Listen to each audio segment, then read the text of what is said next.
वट सावित्री व्रत कथा। बहुत समय पहले राजा अश्वपति राज्य करते थे। उनकी कोई संतान नहीं थी। उन्होंने देवी सावित्री की तपस्या कर कर पुत्री का वरदान प्राप्त किया, जिसका नाम सावित्री रखा गया।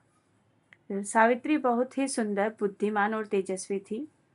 जब उसके विवाह का समय आया तो स्वयंवर रखा गया। स्वयंवर में सावित्री ने सत्यवान को चुना। लेकिन जब यह बात देवर्षि नारद को पता चली तो उन्होंने कहा, सत्यवान बहुत गुणवान है, लेकिन उसकी आयु केवल 1 वर्ष शेष है। यह सुनकर सब चिंतित हो गए, पर सावित्री अपने निर्णय पर अडिग रही। मैं केवल सत्यवान से विवाह करूंगी।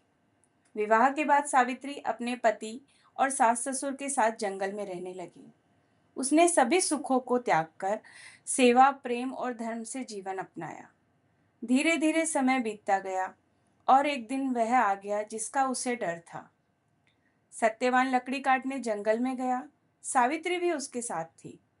अचानक सत्यवान को चक्कर आए, वह गिर पड़ा। सावित्री ने उसे अपनी गोद में ले लिया।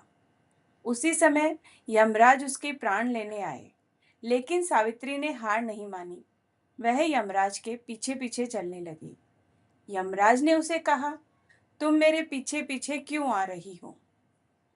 सावित्री ने अपनी बुद्धि, भक्ति और सच्चे प्रेम से उन्हें प्रभावित कर दिया।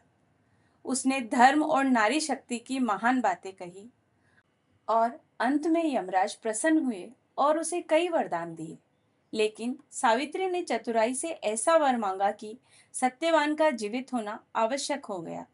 यमराज उसकी भक्ति और बुद्धिमानी से प्रसन्न होकर सत्यवान के प्राण वापस दे दिए।